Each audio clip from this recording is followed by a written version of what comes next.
Good morning, folks. We're in the kitchen, but we're not staying in the kitchen today. We're going to go out in the shop today. I promise. I know we've been doing a lot of cooking videos.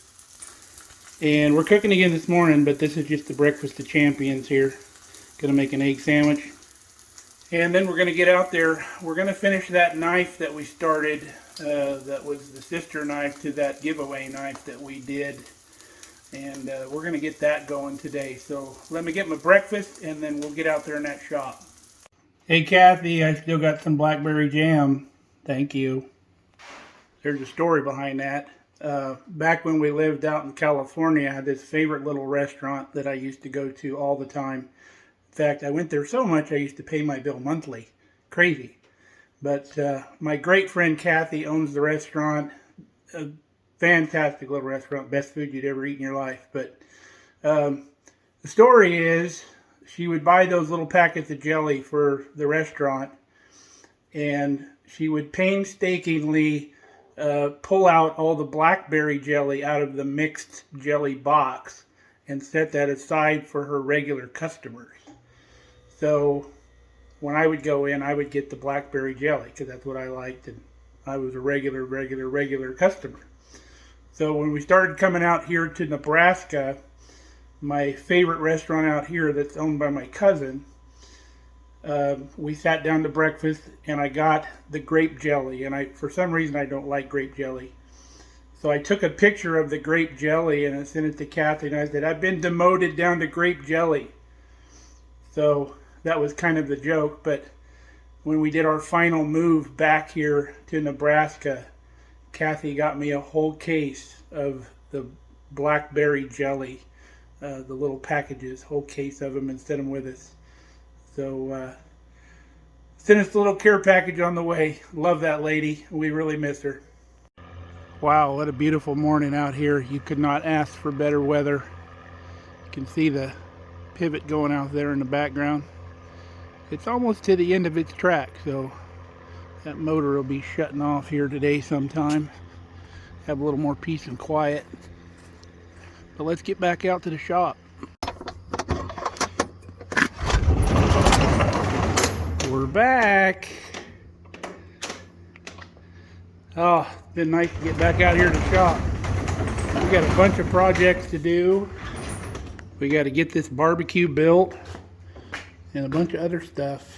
But today we're going to get back on this knife over here.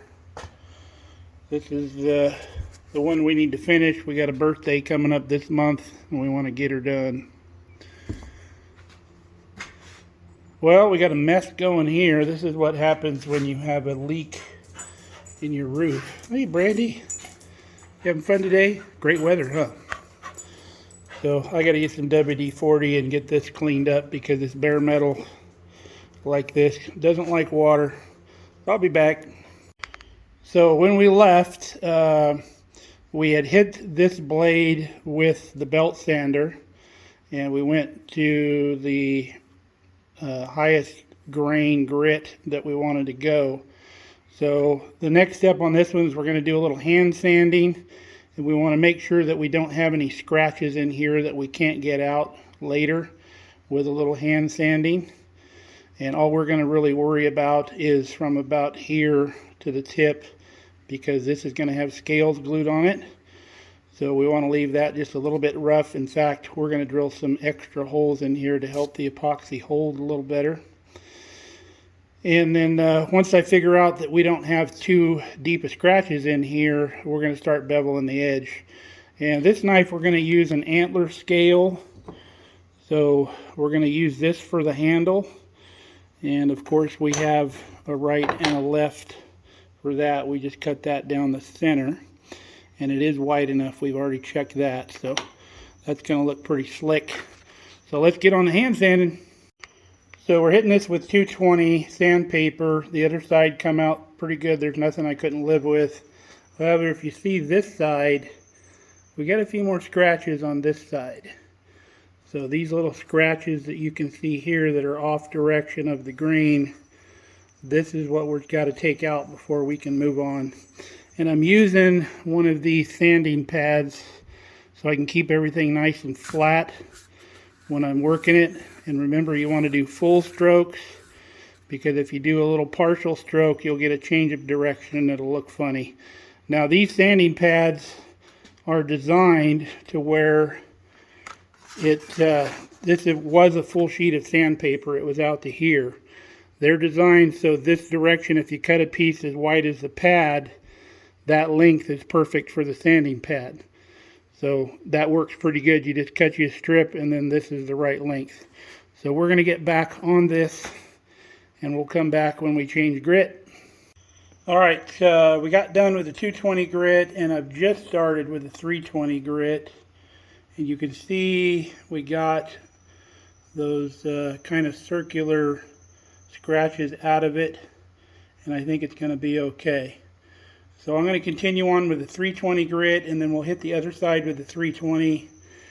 And then I think we're going to do something to dress this knife up a little more than usual. We're going to do some file work maybe. And it's kind of risky at this point because we're a long ways into the process. And if we screw up, that's bad juju. So we'll come back. Alright, I got a little screw up and I'm going to take this opportunity to show you. See these little scratches right here?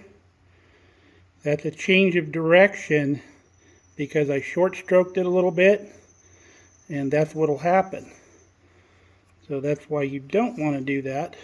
So I thought I'd show you after I screwed up a little bit. So we'll get back on there and we'll do some nice long strokes and that should go away.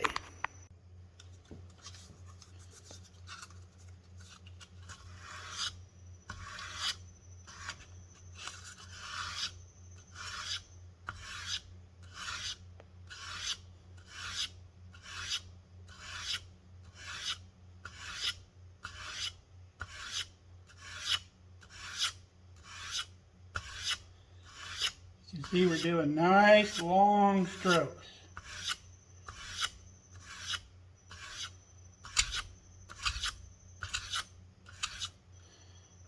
Alright, we're starting to run out of grit on this paper, but we'll show you the difference that makes. So that makes all the difference in the world right there. Everything nice long grain strokes. So we're going to finish the other side. Alright, we're done with the 320, so we're going to do a little bit of what's called file work on this knife. And I want to do it on the backbone of the blade here. And so we came back here and I measured from the back of this clip point here every 10 millimeters. And we put marks so far back. The scale is going to end about right here, so we don't want to go all the way. So that's about as far as we're going to go. And I'll show you what we're going to do next.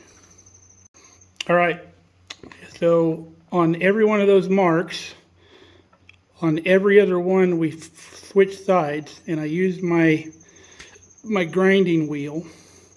And you can see the profile of those. The grinding wheel isn't perfectly round, so it leaves kind of a little swoop instead of a perfectly round divot.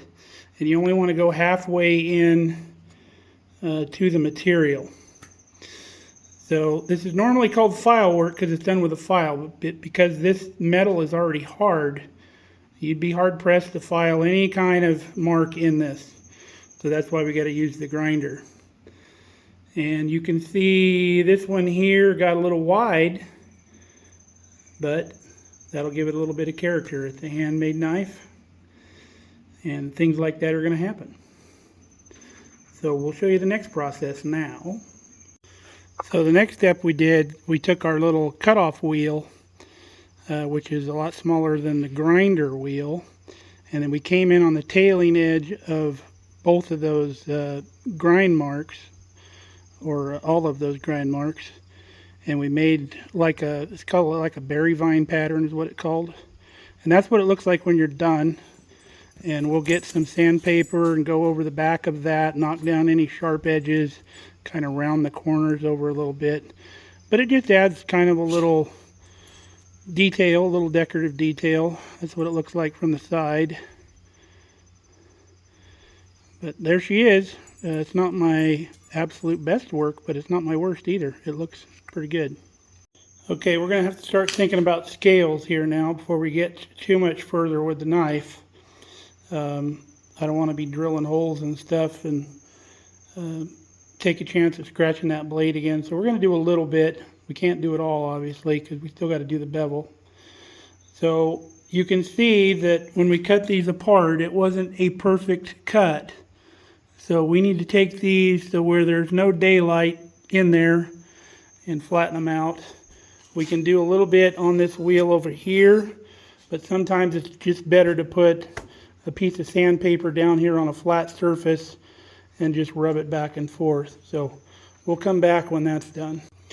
So we've got this piece of sandpaper on my table saw because this is a nice flat hard surface, and we've just been working this back and forth on this piece of sandpaper to get it flat. So to check it, put it on a nice metal flat surface. As you can see, we don't have daylight underneath there anymore. So that's what you're looking for. And you can also tell that most every area on here has been sanded. So it's looking good. We're going to start on the next one. So you see on the other side, we got a little daylight right here. Check the other side. The other side's not terrible. So we can concentrate on that side. So that's going to take a while to get that much off. So I'm going to do a little bit over here. But you can see this sanding wheel is kind of plugged with filing material off of this stuff.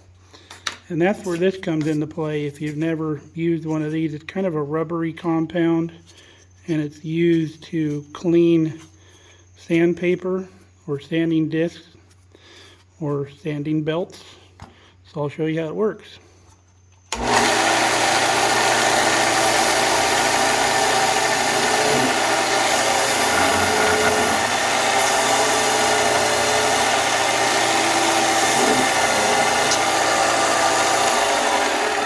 It doesn't get it all off, but it brings your grit back a little bit. So we'll get going on this. All right, we've done our hand sanding down here on the table. Just about all, we got all the grit off of that paper. But you can see we got no more daylight anywhere underneath that scale either, so we're done with both sides now. So what we've done is we've gone ahead and drawn the profile onto this scale. And we'll show you. You can see we've drawn the outside edges of the scale on there. So right out here on this end, we're going to round this edge right here where we want the scale to stop. We're going to do a little rounded edge. And then we're going to sand, sorry, keep going out of focus here. We're going to sand that edge down, we're going to round it over, and then we're going to do the other scale to match. And then we're going to start drilling holes. We want to do that before we do the bevel of the knife. We don't want to put any scratches in the blade of that knife. So we'll get this done and we'll come back to you. So you see where the bottom profile of the knife was and where it starts to make that curve. We just kind of use that curve of the bottom of the tang of the knife, and we've just kind of followed it around. We're kind of use that natural curve so it looks more natural and it doesn't look oddball. So we've got this one sanded down almost to where it needed to be there. And then what we did is we married these back up to where they matched perfectly, and then we drew the line around on that one. And now we're going to take this to the bandsaw, cut kind of broad of that line, and then we'll bring it over here to the sander and sand it down. You can see we've already kind of rounded over the front of that like it needs to be. Of course, there's hand sanding involved, if you remember, towards the end of this. And then some of this profile is going to go away too to sand it down flush with the scale. So we're going to try to keep as much of this detail as we can out here on the outside of the scale, because that's going to make it look real nice. The stuff down here where the antler meets the skull is all going to be cut off. So it'll be either cut off or rounded off to where you're not going to see this rough part anymore. So we'll go get that one done. So we got pretty close on the bandsaw. So now we're going to take it to the sander.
Alright, that's as close as we want to get it, and we'll come, right now I need 2 hands, but we're going to round over some of this edge here, and then once we get the holes drilled, we'll pin these 2 sides together, and we'll make sure that they're exactly the same on the front. We'll sand them while they're pinned together to get that profile perfect.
Alright, holding those pieces together, I was actually able to get that really close. So I think we're close enough without having to pin it together. So we'll do some hand sanding on the front of these to get them smoothed out, take the little tiny ridges out that the belt sander leaves. And I think we'll start drilling holes in these right after that. So we got the ends of these all sanded up. We started with 180, then we went to 220, then we went to 320. This kind of looks like a little flat spot here, but it's not. That's just where the center of the antler is. There's a little rough area in the center of the antler, and that's what you're seeing. but if you look at the profile, we're perfectly round there. But that's fine. It'll look just fine. So we're going to start trying to get some holes in these things, and then once we get the holes in them, we can start beveling that blade, and then we'll clean the blade up, make sure there's no crazy scratches, and then we'll glue these on, or epoxy those on, and then we'll start cutting all the rest of this stuff out here off once everything's together. That'll be probably late tonight or tomorrow morning when we start trimming this stuff up. But we'll come back. Alright, we're ready to start drilling some holes. We've taped the blade over so we don't get any chance of getting scratches on there. You'll see we've got the scale pretty close to where it needs to be, and I wrapped that tape pretty tight so it can't move very much. So we've got the correct size drill bit in the drill for the pins that we're using, and because this back of this scale is round, we can't really get a good straight drill through, because this drill press drills perfectly 90 degrees with the table, and this thing's not going to sit flat, and we have no idea where the hole is on the other side, so we can't drill from this side. So we'll put this on a block of wood, which keeps everything at 90 degrees, and then we'll just ease on through that real slow so we don't get a crazy breakout on the other side. And once we get one hole drilled, then we'll put a pin in it, and then we'll move on to the holes. Next two holes, there's another hole right here in the middle that we'll find, and we'll drill that through also. And as we go, like I said, we'll put pins in it. But it's going to be kind of a slow process. We're just going to be doing this real easy. Okay, we got our first hole drilled, and there's not a crazy amount of tear out on the back, which is what we wanted. We eased through real slow. So now we're going to put the pin in that and go to the next hole.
Alright, we're all the way through. Didn't realize we were already through already. I was going that easy. See, we got the other hole. I'm going to go get the other pin and put that pin in there.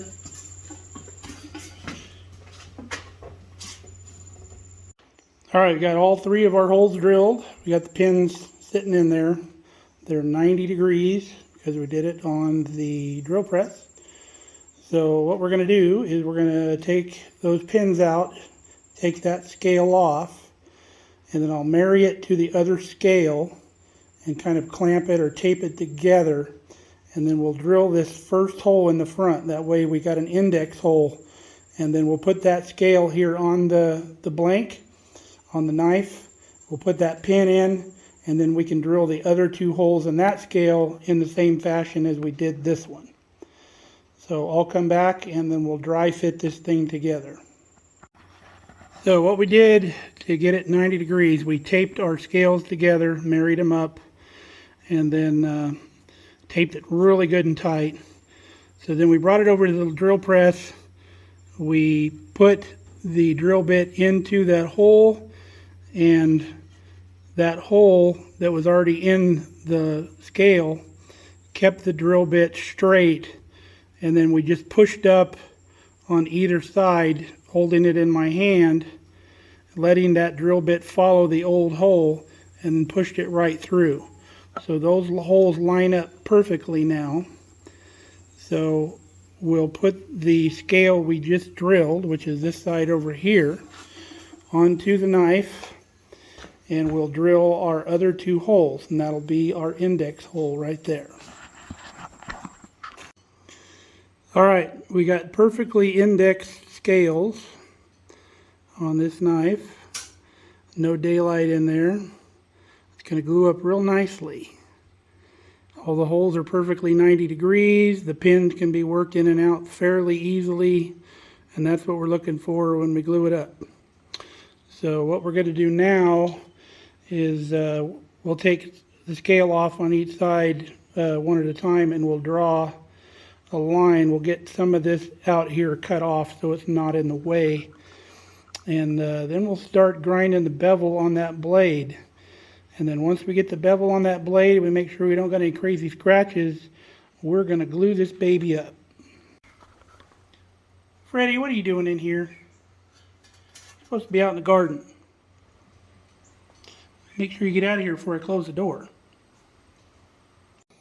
Alright, we got the rough profile done. You can see we left a little bit of that line because after we glue it up, we want to be able to sand that down to the tang. I'm kind of disappointed I'm going to lose a lot of this because that's some nice detail, but we'll leave as much as we can. The other side,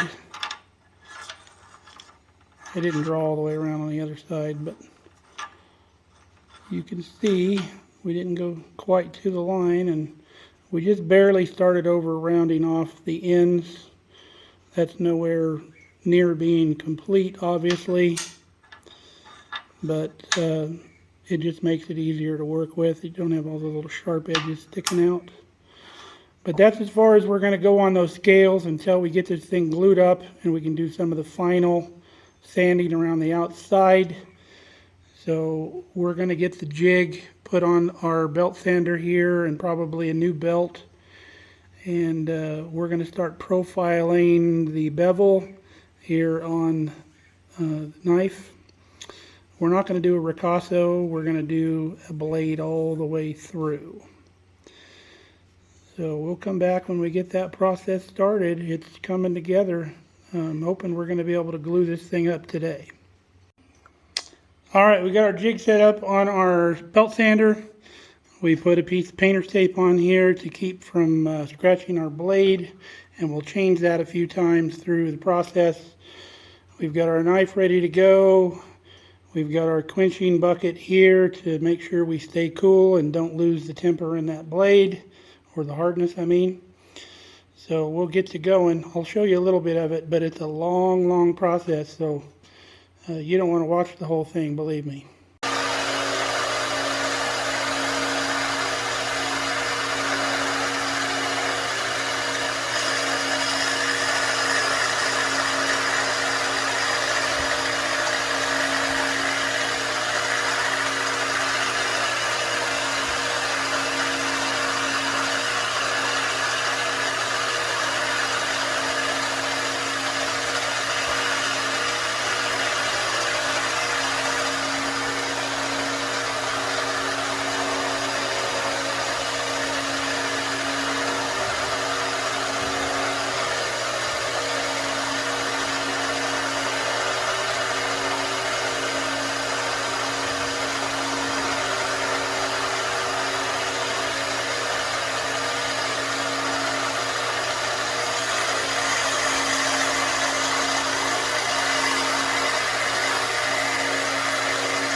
So that's the process. We're getting real close.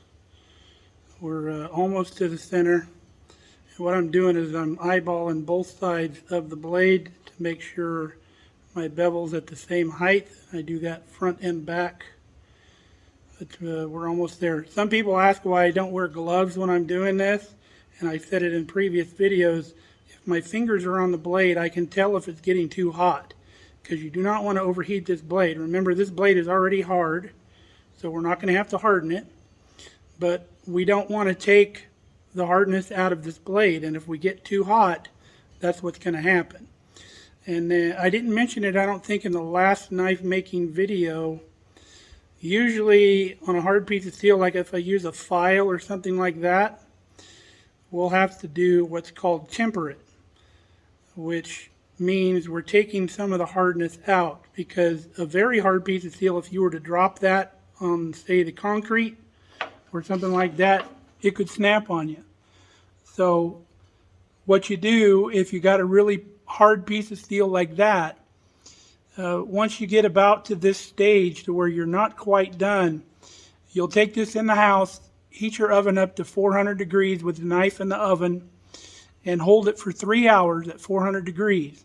And then turn the oven off. Don't open the door. Just let this thing sit. I do it at night.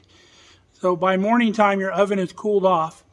And you'll find when you take your steel out of the oven, it'll be like a dark straw color or a gold color. And that's what you're looking for when you're tempering. But being this is a lawn edger blade, it's made to hit rocks and all kinds of other things, concrete, when you're going along the edge of the concrete. So in my belief, this blade has already been tempered. So we're not going to mess with that process. But let me get this edge done. And we'll do a little touch-up sanding. I'm doing a pretty good job keeping that tape clean to where we're not getting a lot of scratches. So it's not going to take much to get that blade back in order. And then we'll glue the scales on this puppy, and then we're done for the day. Alright, we got it down. Alright, we got the touch-up sanding done. We took it down to about 600 grit. I think we got all of the scratches out. Looking pretty good. So the best part of this is now it's time to glue it up. We're going to get the epoxy out and we'll show you that process. Looking pretty good. Alright folks, here is the fun part. We are going to get this thing going. So we got a little denatured alcohol here. And we're going to clean off this tang of this knife real good. Make sure there's no oil or grease or anything left on there. And we're going to do the same thing with these scales, just in case any oil or greasy stuff got on there. So we got that one. You can see the rag's getting a little dirty, so there was something on there. You don't want any dust or anything like that on any of this stuff. So let's wipe our pins down as well.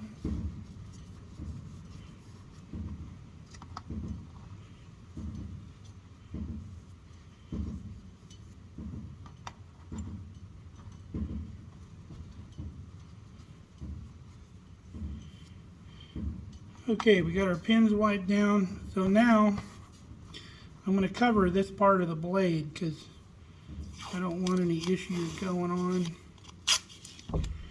We've got that nice and pretty. We don't want to get epoxy on it or anything like that.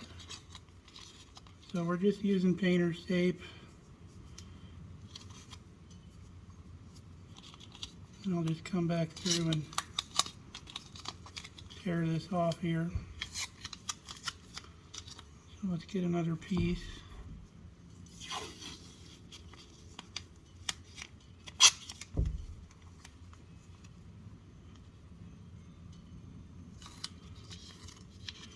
overlap the other one just a hair. And all we got left is a little tip there.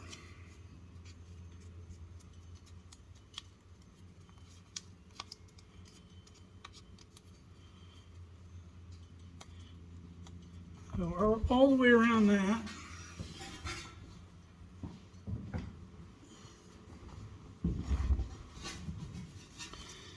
Get my handy dandy little scissors here.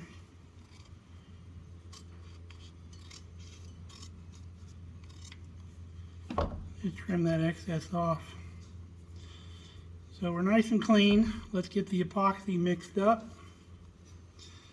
Get this thing going. Now I keep my epoxy always standing up like this here in the shop, even when I'm not using it. That way the air bubbles stay up here, and we don't have to mess with the air bubbles down here. We can get an even amount of each type of epoxy. Let's see if we can get it coming out even here. Okay, now it's flowing. So we're going to put quite a bit there. Not much left in that tube. We'll save it nonetheless. So, let me get a Q-tip here. We use the center of it because the cotton wants to dissolve in that epoxy. But we'll get this epoxy thoroughly mixed up because it doesn't harden until both parts come together.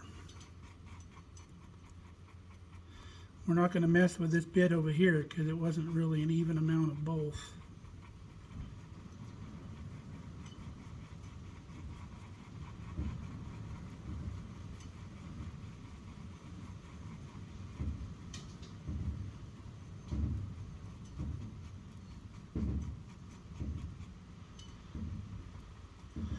Okay, I think we got that sufficiently mixed up. I'm going to put my gloves on.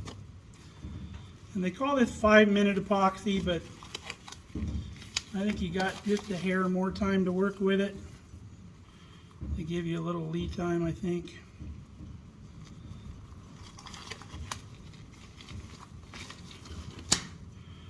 So we're going to start laying in some epoxy. I think I'll put it on the knife surface first.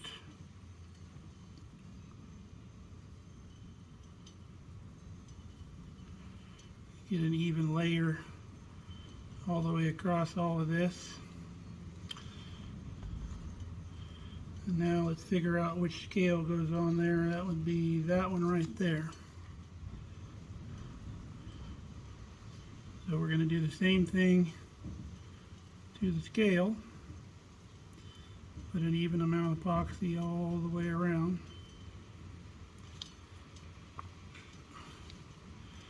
So now let's start putting this together.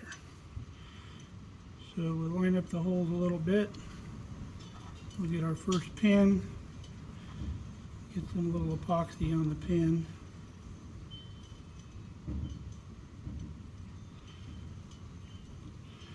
Okay, there's our first one. Looks like we got them lined up pretty good. Get some epoxy on that pin as well.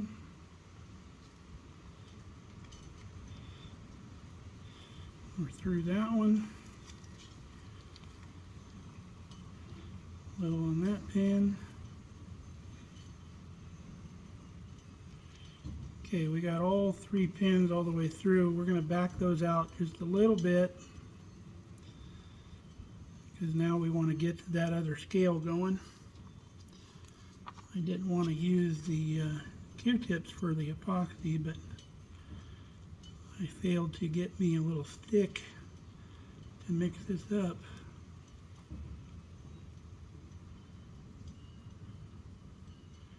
So everywhere that scale is going to meet, we want epoxy. Now we also want to fill these holes up with plenty so the epoxy goes all the way through those anchor holes. put kind of a glob up on there. And now let's get some epoxy on our other scale.